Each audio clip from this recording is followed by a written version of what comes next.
qaybo ka mid ah dadweynaha reer Somaliland ee ka soo jeeda degmada Wadaamago iyo Qorlugud ayaa kulan ballaaran waxa ay ku qabsadeen bariga magaalada London. Kulanka ayaa waxa ka soo qayb galay salaadiin cuqaal aqoon-yahano iyo qaybo ka mid ah dadweynaha degan labada degmo. Kulanka ayaa nuxurkiisu waxa uu dararaa baaq ay u jeedinayeen dawladda Jamhuuriyadda Somaliland. Daladoodina waxa ka mid ah sida tan. Bismillahir Rahmanir Rahim.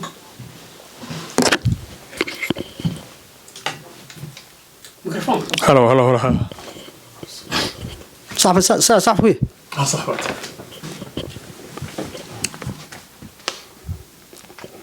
بسم الله الرحمن الرحيم تاريخ وصدح هي طبنكي بشي كوبية طبنات لما كون يكوبية لباتن باق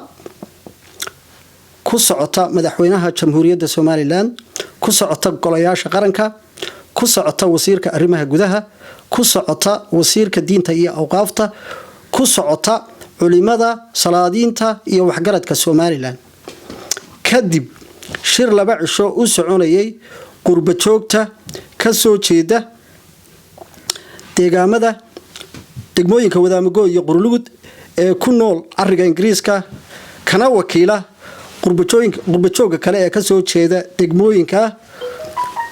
oo daba socday baaqyadii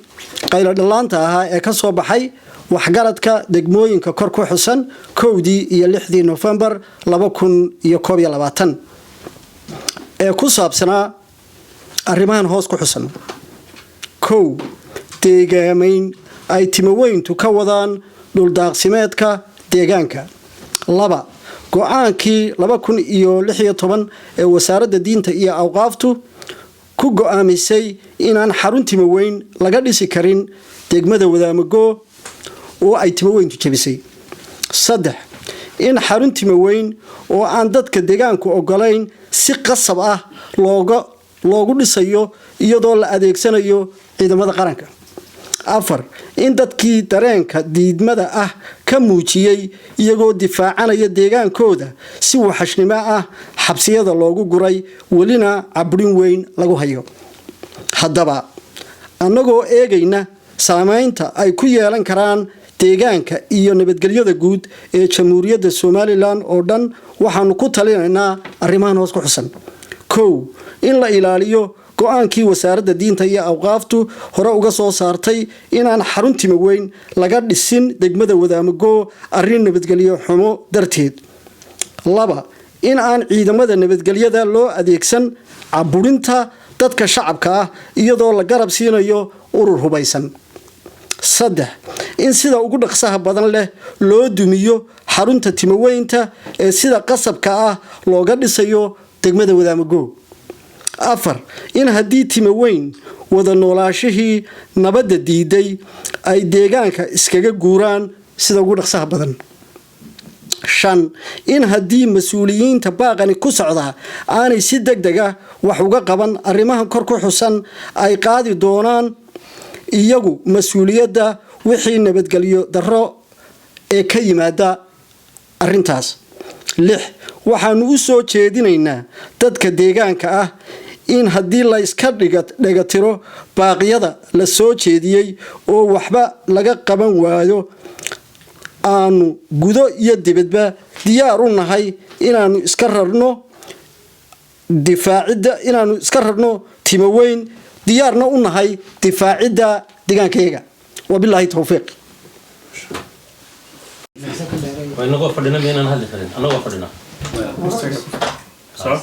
بسم الله الرحمن الرحيم اللهم صل على محمد annagoo ku hadlayna gudida qurbajoogta degmooyinka hor ku xusan ee Wadaamago iyo Qorlugud waxaan halkan baaq ka diraynaa in dhawaan laga sameeyay oo laga hadlay odayaal iyo dadkii joogay ay ka hadleen gudaha niman timaweyn ay ka sameynayaan magaalada Wadaamago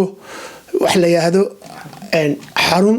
ay ka dhisanayaan taasoo dadka meesha degan iyo annaguba aan raali ka ahayn marka waxaan codsanaynaa oo sheegaynaa halkan ka sareynaa oo diiranaa wixii qusayso in arinta ayada meesha laga daayo waayo dadka meesha jooga u diyaar maaha raalina kama anna raali kama niin waxaan halkan baaq u diraynaa dowladda iyo wixii intii kale khusayso iyo shacabka meesha deganba inaan arrintaa marra raalli laga noqonin ta kale waxaanu kalkan ka sheegaynaa in haddii aanu nahay qurba jooga meel ay joogaanba ay maaragtay ay arrintaa ka xun yihiin oo ay maaragtay ay uga diyaar garoobayaan oo aanu meeshaas sidii laysaga rari lahaa aanu ku samaynayno biidnillaahi kariim waxaanu kaloo sheegaynaa oo kale inaan dadku maaragtay aan qofna aan biyaha ku cabin oo maaragtay aan qofna la qasbin ee qolo waliba meesheeda nimankaa degaamaynta ka samaynaya aan laga raali noqon billahi tawfiiq الرحمن الرحيم الحمد لله رب العالمين والصلاة والسلام على رسول الله صلى الله عليه وسلم runtii haddaanu nahay guddigan qurba jooga wakiilka ka qurba jooga kale Soomaaliland waxaan leey joogaa deegaamada Wadaamago iyo Qorluud ku kala filiqsan adduunyada oo dhan waxaanu aad u waxnahay runtii waxa ka dhacay ama hadda ka socda magaalada deegaanka Wadaamago annagoo runtii aanu ku soo koobnay wixii aanu u jeednay oo dhan qoraalka saxaafadda aanu ugu talagalay waxaan ku sii daraynaa timo weyn horta marka ugu horeysa waxay nagu hayaan dhibaato badan waxaana naga qaylinaysiinaya waxa weeyaan waa dhibaatada ay deegaanka nagaga hayaan waxa ka mid ah inay seereeyeen oo ay dhulkii deegaanka ahaa oodeen ceelal ka samaysteen dhul fara badan oo aanay iyagu waxba ku qabsanayn oo dadku daaqi lahaa oo deegaanku u baahnaa ay ooteen si xunna ay ula macaamileen oo ula dhaqmeen dadkii deegaanka oo aan lala daaqi karin oo la soo geli karin oo ay qalcad weyn ay ka sameeyeen waxyaalaha kale ka midka waxa ka mid ah meeshaas waa qalcad hub yaallo oo ciidan hubaysani joogo oo annagu aanan fahmin waxay dawladdu ururka halkaa ku jira ee deegaanka inta leeg haysta ee hubaysan ee nabadgelyadii jamhuuriyadda oo dhan dhibaatada ku ah waxa ay wax uga qaban weyday waxa hoos loogu eegi waayay waxa loo arki waayay waayo dee ma jiro urur inta leeg oo Soomaaliland ka jira oo aan ahayn ciidamada dawladda oo hub inta leeg haysta ama hubaysan oo waliba lagu ogyahay oo aan maaragtay waxba laga oranaynin waxyaalaha kale ka midka waxa ka mid ah waxyaalahan hadda ay dhisayaan dadka waxay ugu sheegeen waa masaajid mana aha masaajid xaqiiqatan deegaamadooda masaajid kama jiro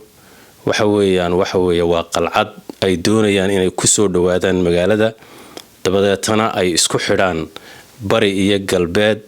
taaya goori ka jirta oo bay doonayaan midii la mid ahayd inay sameeyaan hawshanina hawl soo korodhay weeye cid kastaba ha loo soo adeegsado waa hawl Soomaaliya oo dhan ka jirta Soomaalida deriskeena ka jirta inaga dhexdeena ka jirta waa wax soo kordhay oo hadda soo bilaabmay weeye waa campaign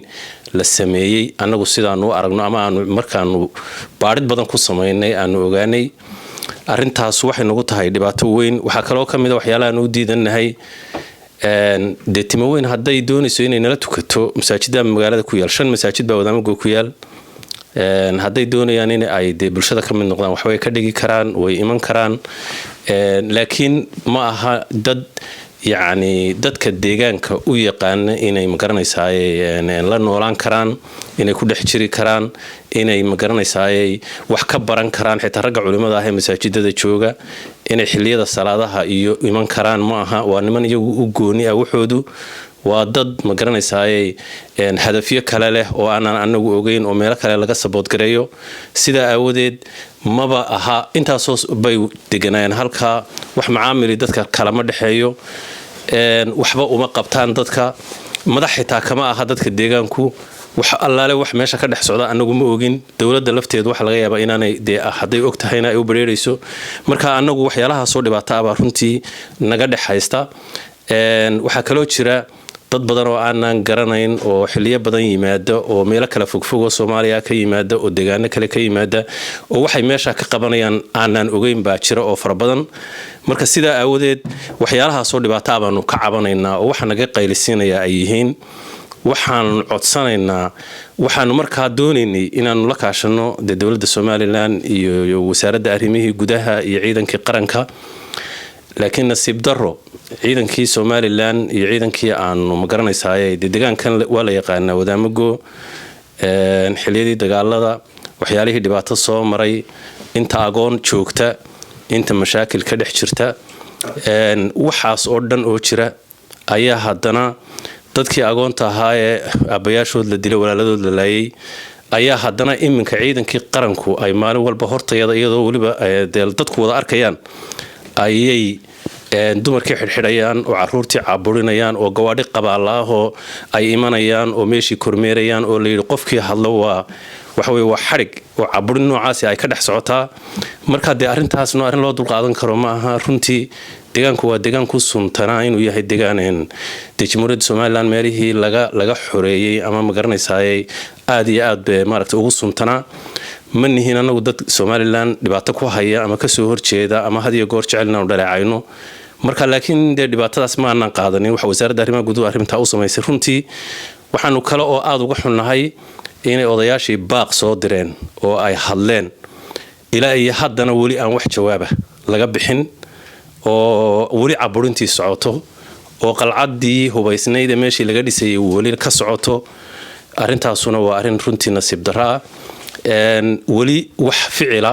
ma aanu qaadin waxaanaanu go-aan ku gaadhnay inaanan qaadin ilaa iyo dowladdu ay iyadu dee bal horta isu caqli celiso madaxweynihii jamhuuriyaddu baaqyada reerka wuu maqlayaa iyo deegaanka wasiirka arrimaha guduhu wuu maqlayaa deegaanku siduu uga hadlay waa la ogyahay ilaa iyo hadda wax maanaan maqlin ma garanaysaay isbedela welina waa sugaynaa in isbedel la sameeyo haddii isbedel la samayn waayo dee macnaheedu waxa weeye hadhowto markaa wixii mas-uuliyaddii meesha wixii ka dhaca dee dowladdu iyadaa mas-uulka ah markii horena wasaaradda arrimaha awqaaftu arrintan waxay u joojisay nabadgelyo xumay ka baqday oo ay u joojisay cid gaaran may wadanin cid gaarana lamay guruub ahayn laakiin waxay ujeedadeedu ahayd inaan meesha nabadgelyo xumo ka dhicin arrintaana waa laga qaaday wasaaraddii awqaafta marka arrinta horta waxaa annaga naga qaylisiinaya haddaanu nahay deegaanka waa arrinkaas weeye waana arrin sal ballaadhan ee ma aha uun meel yaroo wax laga dhisayo oo qalcado waaweyn la doonayo meeshii in laga sameeyo oo ciidan hubaysani meeshii joogo taas waa qodobkaas wasaaradda arrimaha gudaha marka iyada waxaanu leenahay dee wasaaradda arrimaha guduhu waa wasaaraddii qarankaoo dhan ciidanka jooga waa ciidankii qarankaoo dhan waxaanu jecellahay inaanay cid garab siinin cidna aanay ku joogsanin inaanan arkin iyadoo maatadeedii iyo caruurtadeedii magaranaysaay la bahdilayo la xumaynayo waxaanu jecellahay haddii wax meesha ka jiraan inay si mas-uuliyad ku jirto dowladnimo u timaado oo ay wixii meesha yaalla nala eegto iyo wixii go'aamadii hore soo saaray ixtiraamto runtii saasaanu doonaynaa waxaanu kale oo iyadana runtii jecellahay wasaaradda awqaafta iyo diintu inay horena waa ku mahadsanaayeen inay ilaaliyaan nabadgelyada iminkana inay doorkoodii aanay ka tegin ay doorkoodii qaataan sidaasaanu jecellahay oo ay hawsha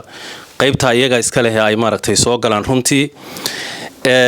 madaxweynaha baan ugu dambaysiinaya waxaanu leenahay madaxweyne dee adiga waddanka oday ka ah adaa mas-uulka ah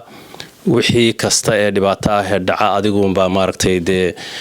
wakhtigaagii dhaca adiguunbay wakhtigaaga ay maaragtay dee ku noqonaysaa barmadow ku noqonaysaa madaxweyne annagoo ixtiraamayna madaxweynenimadaada annagoo jamhuuriyadda somalilan ixtiraamayna annagoo aan nabadgelyo xumo abuuraynin waxaanu jecellahay inaad arrinkaas dee adaa madaxweyne u ah wasiirka arrimaha gudaha adigaa madaxweyne u ah wasiirka awqaafta adigaa annaga madaxweyne noo ah inaad hawshaa wax ka qabato nabadgelyo xumada halkaa ka jirta inaad wax ka qabato baanu adigana kuugu soo jeedinaynaa oo kaa codsanaynaa baaqayagu wuxuu daba socdaa oo uu taageero u yahay oo aanu ku cadaynaynaa odayaashii hore ee ka hadlay arrinkaa ee labada goor weliba ka hadlay ee degaamadii burco iyo qorlugudba ka hadlay waxaanu kale oo iyagana runtii ka xunnahay wasaaradda arrimaha gudaha waxyaalaha aanu ka xunnahay waxaa ka mida ee naga qaylisiinaya inay kala qaybin deegaanka ahi jirto oo loo adeegsaday hab siyaasadeed oo dadkii deegaanka isku dir fara badani hadda kaga dhex jiro arrintaana waxaanu u aanaynaynaa wasaaradda arrimaha gudaha ayaanu arrintaas aanu leenahay baad mas-uuliyaddeeda qaadanaysa marka sidaa aawadeed waxaanu jecellahay dadka deegaanku inay u fahmaan wixii nabadgelyadooda waxyeelaya inay meel uga soo wada jeestaan uga midoobaan in ay wixii go-aanka wasaaradda awqaafta iyo diintu gaadhay ee hore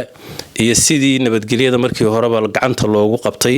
inay gacanta ugu hayaan inaanay arrimaha isbedelaya iyo siyaasadda isbedelaysa iyo doorashooyinka isbedelaya ina saamayn inaan dhexdeenna xumaan lagu dhex abuurin intaasaanu inana deegaankana aanu faraynaa oo aanu u soo jeedinaynaa gaar ahaan intaasaan kusoo gabagabaynayaa. بسم الله الحمد لله والصلاة والسلام على رسول الله anigoo ku hadlaya magaca dhalinyarada qurba joogta deegaanada Wadaamago iyo Qorlugud waxaan halkan isugu nimi inaan ka hadalno deegaameynta timoweynta ay ka sameynayaan degmada Wadaamago waxay ugu maqaalaa oo aan hore u maqlay waagii Ingiriisku wadanka joogay inay markaa damceen inay deegaanka qabsadaan goosarad nin la oran jiray oo waaga Haydman ahaa ay isku dhaceen dawladda Ingiriisku intay u garnaqday ay u sheegtay deegaankiisa inay ninka u deyso oo ay meelahooda kala degaan maanta wax Ingiriisku gartay in Somaliland dawladeedu garan weydo oo wasiirka arrimaha guduhu uu garab soo siiyo oo ciidan soo raaciyo oo qasab meeshii dadkiina la xidhxidho aad iyo aad baan arrinka uga soo horjeednaa waxaan leenahay الفتنة النائمة لعن الله من أيقظها فتنة دقن aan shidnayn ee umadu nabadgelyada ku joogto cid toos ilaahay nacdal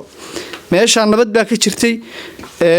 wuxuu soo maray deegaankaasi iyo dhibaatadii iyo burburkii ilaa maanta ka sii muuqda waa la ogyahay in maanta dhibaato loo horseedo oo dawladii dalkan amaankeeda ilaalinaysay ay xoog u adeegsato inay markaa keento ciidan dulkeenta qasab ku dhisaya dadkeena xidhxidhayso aad iyo aad baan uga soo horjeednaa waxaan leenahay aqligu ha shaqeeyo nimankaas dhul bay deganaayeen dhibaato kuma haynin waxay maanta halka u soo degaan oo kala qaybin iyo laba ciidood inay sameeyaan iyo in umada la iska hor keeno ay keenaysa maanta aad iyo aad baan uga soo horjeednaa waxaan leenahay oo ku adkeynayna arinta in la joojiyo wasiirka arrimaha guduhuna ammaanka dalka ayuu mas'uul ka yahay dad buu tarxiilayay shalayto isagoo ku eedeynay inay ammaanka wax yeeleen kuwaniba meel kale ka yimaadeen maanta in ammaankii iyagoo wax yeelaya lagu garab istaaga khalad baan u aragnaa intaasaan kusoo koobaya assalaamu calaykum waraxmatullahi dooranay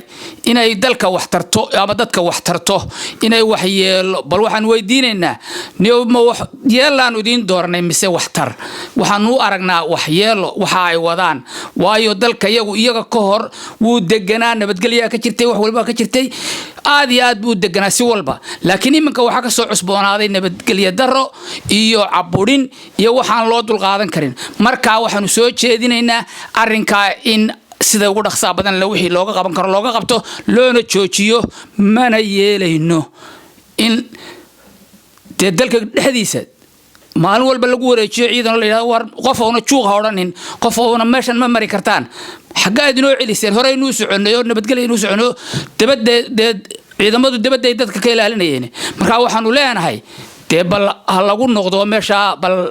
aqligu ha shaqeeyo ayaanu leenahay waxaanuna taageersanahay odayaashii ka hadlay ama odayaasheedii cuqaashi iyo dhaqameedka ka hadlay waxaanu leenahay sida dadka kale loogu jawaabo baqyadooda ama baahidooda wax looga qabto ha looga qabto baanu leenahay aad iyo aad baanu taageersanahay si adagna waanu taageersanahay waanuna dawladeeda iyo dalkayagana aad baanu saboornaa sida dadkuba ka warhayo marka waxaanu leenahay waa in uu shaqeeyo aqligu aad iyo aad baan idin salaamayaa assalaamu calaykum waraxmatullaahi wabarakaatuh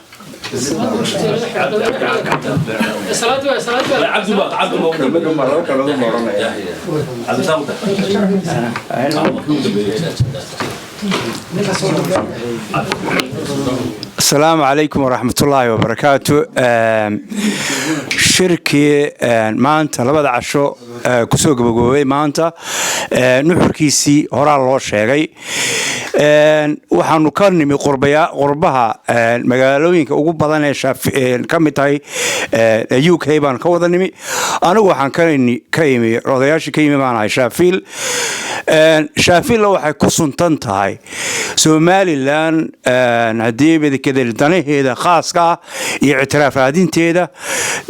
ayaanu ka shaqeynaa aad u raadinaa haddii aan u raadinana annagoo Somaliland danaha gaarka u ah iyo ictiraaf raadinteeda ka iibinayna dawladaha shisheeye aad iyo aad baan uga xunnahay in deegaankii aanu ka soo jeednay ama deegaanadii Somaliland in waxyaabaha aan raalliga laga ahayne rabacyada ama timaweynta saa doonto u dhigo oo dee la ogyahay in gurceel iyo meelaha kale waxyaabahay ka samaynaysay la ogyahay in maantana in lagu fidiyo wadaamago aad iyo aad baan uga xunnahay raallina ka noqon mayno waxaanu uga daba fadhiisanaynaa oo aanu codsigayaga u gudbinay dowladda hadday noqoto madaxweynaha hadday noqoto baarlamaanka hadday noqoto wasiirka arrimaha gudaha codsigayaga haddii la tixgeliyo nidaamka la raaco oo la tixgeliyana falxamdulilah waasaan doonaynay haddaan la tixgelinna waxa weeyaan dee rabiiciyo oo hubkeedii wadata ama timaweyn oo hubkoodii wadata dee nagu amarka taaglayn mayso waxa weeyaan dad baanu nahay dad jiraanu nahay waxaanu nahay jiidii Soomaaliland laga xoreeyay jidgooyadii ugu ballaanayd ee ka jirtay ee kalcas marka waxa weeyaan looma baahna waxa weey dalka kan umaynaan xoreyn inaynu sucaga juglayno inaynu maatada iyo carruurta la xirxiro waxa weeyaan in la ixtiraameeyo oo la iskaraameeyo ayaynu dad ku nahay dal ku nahay kuna jiraynaa kuna joogaynaa waxa weeyaan marka waxa weeyaan anagu codsigayga in la ixtiraamo in hoos loo eego baan aad iyo aad u codsanayna codsiga soo jeedina wixii inta dhaafsiisan annagu kama mas'uulniin oo billahi tawfiiq